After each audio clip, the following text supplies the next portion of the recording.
Boa noite, pessoal. Vamos então iniciar mais um Evangelho do Espiritismo para Leigos. Sejam bem-vindos.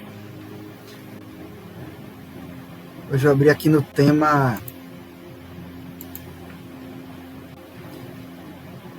o capítulo de preces, que é o Coletânea de Preces Espíritas.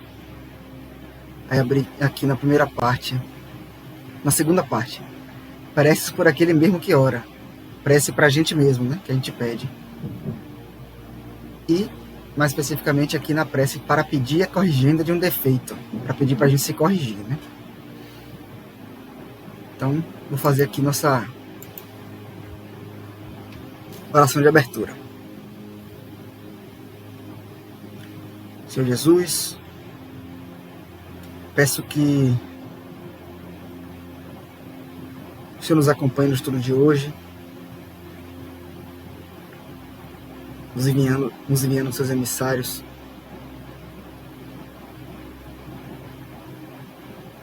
nos trazendo sua paz, sua confiança, sua misericórdia em nossas vidas.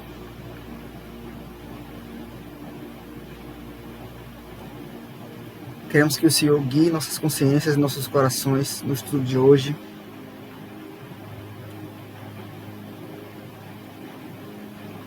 nos mostrando sempre o caminho, nosso Mestre,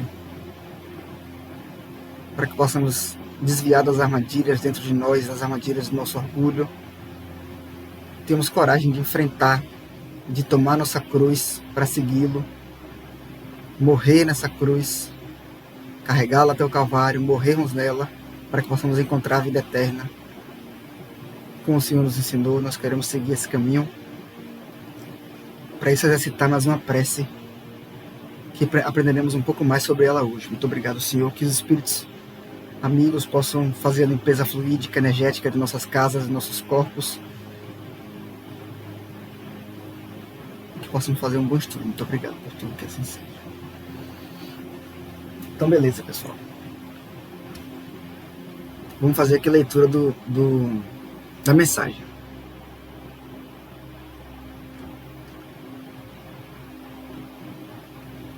Coletânea de Preces Espíritas, preces por aquele mesmo que ora, para pedir a corrigenda de um defeito, como eu tinha dito, né?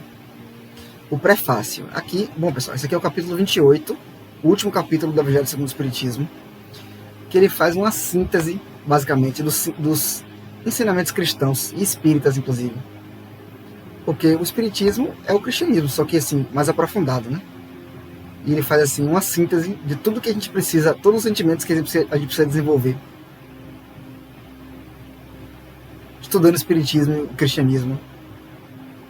Sintetizado em preces, né? Aplicado em preces. Porque, por exemplo, a gente vai exercitar aqui a humildade para a gente se curvar a Deus e pedir o que a gente precisa. Pedir o que a gente precisa para mudar, né? Não pedir o que a gente... qualquer coisa que dê na telha.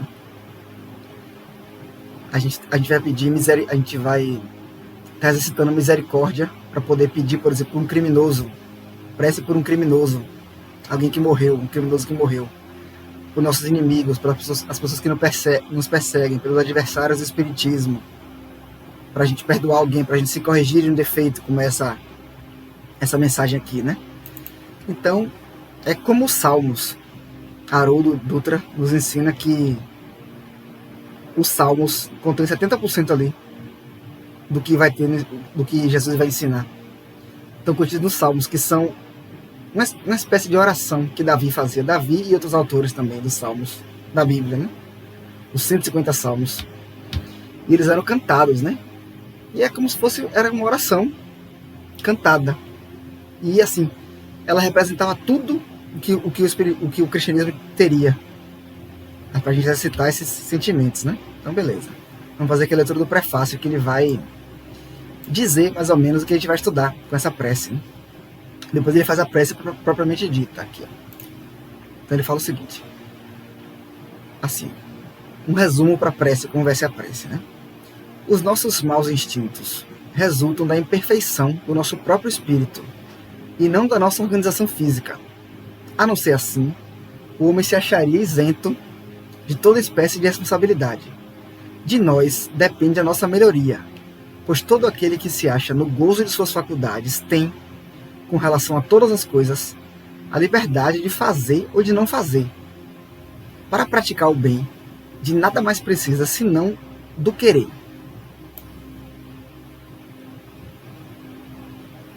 Então, assim, não é porque Deus fez a gente mal, ou que ele, por capricho ou por fatalidade do destino, a gente nasceu num corpo que propele a gente a pecar, a errar, a cometer erros, né? Isso não é verdade. Pra gente praticar o bem, a gente tem que querer, né? Então, a gente tem um certo nível de livre-arbítrio, que é geralmente limitado quando a gente erra, né? Quanto mais a gente erra, mais a gente limita um pouco o nosso livre-arbítrio com as expiações, que é uma privação da liberdade, privação de algum sentimento, de alguma coisa, né? São as expiações. Então, basta querer. Da mesma forma, basta querer, basta ter vontade para a gente praticar o bem. Para praticar o mal, a mesma coisa. Basta a gente querer, né? Então, a prece é o seguinte: deste-me, ó meu Deus, a inteligência necessária a distinguir o que é bem do que é mal. Ora, do momento em que reconheço que uma coisa é do mal, torno-me culpado, se não me esforçar por lhe resistir. Preserva-me do orgulho que me poderia impedir de perceber os meus defeitos e dos maus espíritos que me possam incitar a perseverar neles. Entre as minhas imperfeições, reconheço que sou particularmente propenso a tal imperfeição, né? Ele coloca aqui uma reticência para a gente dizer, para a gente fazer uma prece mais ou menos nesses moldes, né? Para a gente entender mais ou menos como deve ser o pensamento, o direcionamento dos sentimentos, para quando a gente for orar. Então, particularmente, eu sou propenso, por exemplo, a criticar os outros, a julgar os outros. Então, um exemplo, né? Então, a gente a falar nosso defeito. E se não resisto a esse pendor, é porque contraí o hábito de a ele ceder. Não me criaste culpado, pois que és justo, mas com igual aptidão para o bem e para o mal. Se tomei o mau caminho, foi por efeito do meu livre-arbítrio. Todavia, pela mesma razão que tive a liberdade de fazer o mal, tenho a de fazer o bem, e, conseguintemente, a de mudar de caminho. Meus atuais defeitos são restos das imperfeições que conservei das minhas precedentes existências. São o meu pecado original, de que me posso libertar pela ação da minha vontade e com a ajuda dos espíritos bons. Bons espíritos que me protegeis, e sobretudo tu, meu anjo da guarda, dai-me forças para resistir às más sugestões e para sair vitorioso da luta. Os defeitos são barreiras que nos separam de Deus, e cada um que o suprima será um passo dado na senda do progresso que dele me há de aproximar. O Senhor, em sua infinita misericórdia, houve por bem conceder-me a existência atual, para que servisse ao meu adiantamento. Bons espíritos, ajudai-me a aproveitá-la, para que não me fique perdida, e para que, quando ao Senhor aprouver me retirar, eu dela saia melhor do que entrei. É perfeito como Kardec sintetiza os pensamentos dos espíritos, os ensinamentos cristãos, todos aqui numa mesma prece. É muito ensinamento em poucas palavras, relativamente, né?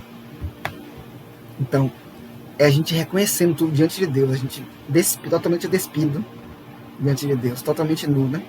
Falando abertamente, sem esconder nada, totalmente transparente. Que, olha, Senhor, você não me fez assim mal, com esse defeito de ser muito orgulhoso, de ser vaidoso, de ser muito avarento, de gostar de machucar as pessoas, um exemplo, né? Qualquer exemplo, de manipular as pessoas. Eu reconheço que eu sou assim porque eu escolhi desenvolver esse pendor, né? E que eu possa perceber cada vez mais esse e outros defeitos, no resumo, né? E eu reconheço que eu escolhi isso, eu tive essa liberdade de fazer o mal, mas também tenho a liberdade de fazer o bem, né? Então, ele pede ajuda dos bons espíritos para poder de novo, que a gente possa reconhecer quando a gente estiver errando, reconhecer cada vez mais como funciona o nosso erro, para a gente poder começar a ser forte, resistir a ele, pedir força de vontade para querer mudar, para poder tentar reparar o que faz, tentar se transformar, purificar interiormente, né? Para poder a gente ir matando o homem velho, como diz a linguagem do Novo Testamento. A gente fazendo morrer o homem velho na cruz, como eu falei na oração, né? Morre na cruz o orgulho, o egoísmo, nossos defeitos, nossas chagas. Morre na cruz para que a gente possa achar a verdadeira vida. Então, tudo que nos liga, que nos deixa apegado aqui à vida biológica, essa vida material. Apegos, inveja, ciúmes, vinganças, tudo assim que ofusca a luz do Espírito, a gente deve sacrificar na cruz, a gente deve no altar do coração, né? Aqui no caso na oração. Como Jesus fala, no secreto do nosso quarto, no capítulo 6, quando ele ensina o Pai Nosso, né? Ele fala pra gente não orar ostentando assim, nas ruas, como os fariseus fazem. Mas no secreto do nosso quarto, no nosso conforto, qualquer que seja a posição, que seja ajoelhado, deitado, sentado, como a gente quiser, posição de lótus, meditando, qualquer jeito, né? Então a gente exercita aqui, um dos tipos de oração, esse capítulo é muito bom, para a gente pedir para se corrigir, né? Reconhecer que a gente tem esse defeito, pedir para a gente ficar atento nesse defeito, pedir para corrigir, pedir ajuda dos bons espíritos, saber que os defeitos aqui, que os defeitos são barreiras que nos separam de Deus, da suprema felicidade que a gente vai ser um dia, né? Que a gente vai ter um dia a vida eterna no seio de Deus. Então, a gente reconhece que quanto mais a gente demora para se corrigir, mais longe, mais vai demorar para a gente ter esse reencontro com Deus, assim, de sermos espíritos puros, perfeitos, com inalterável felicidade, né? Felicidade suprema, inalterável, sem verdadeira felicidade, né? Sem nunca ter tristeza, raiva, nenhum tipo de sentimento de espírito de terceira ordem que nós somos, né? Espíritos inferiores ainda, imperfeitos. Então é isso, pessoal, esse foi o nosso evangelho de hoje. É uma coisa pra gente exercitar até diariamente, né? Ficar atento nesses pensamentos. Olha, tenho esse defeito, estou observando esse defeito em mim, reconheço que tenho e pedir para se corrigir, né? Então, esse é o evangelho de hoje. Vamos fazer aqui a oração final, né? Para encerrar nosso evangelho. Mestre Jesus, encerramos aqui mais um culto na tua presença, na presença dos nossos anjos guardiães, mentores, espíritos familiares, que eles possam nos proteger, sempre zelar por nós. Nós queremos agradecer pela presença deles sempre aqui, e da tua presença aqui, governando nosso planeta, Senhor. No leme do nosso barco que caminha rumo ao planeta de regeneração, nós sabemos que a tua vontade se fará, e a tua vontade, a vontade do nosso Pai, que é a tua vontade, é de que o planeta entre em regeneração, e o Senhor já venceu. Quando desceu à terra, morreu naquela cruz, voltou para nós, provando a imortalidade. Por isso queremos que essa mensagem, a tua mensagem do teu evangelho, entre no nosso coração hoje, para que nós possamos cada vez mais olhar para os nossos defeitos com mais coragem, com mais carinho, nos perdoando, enfrentando nossas mazelas, pedindo a corrigenda delas, orando, sempre fazendo nosso culto interior, nosso culto sagrado, em contato com o nosso Pai, dentro de nós, na nossa mente, no nosso íntimo. Senhor, com a tua ajuda, como advogado, e o outro advogado que o Senhor enviou, que é nosso Consolador, queremos exercitar cada vez mais esse culto com a tua ajuda. Queremos pedir que os Espíritos possam fluidificar nossas águas. Quem assistiu os espíritos que porventura tenham assistido o nosso evangelho, que possam serão sempre bem-vindos para participar dos nossos cultos. Queremos pedir por todos aqui do nosso grupo do Evangelho, do YouTube, todos que estão assistindo esse vídeo, seus familiares e amigos, que tenham um bom final de terça-feira, um bom resto de semana pela frente. Muito obrigado por tudo, que assim seja. Então é isso, pessoal, aqui é a Água Frutificada. Se inscreva aqui no canal, dê seu like, ative o sininho de notificações que tem ali embaixo, depois você se inscreve inscrito, aí você clica no sino ali, bota receber todas as notificações, que eu estou preparando para enviar os vídeos sobre outros assuntos de Bíblia e de outras coisas também, beleza? Valeu, obrigado, até semana que vem.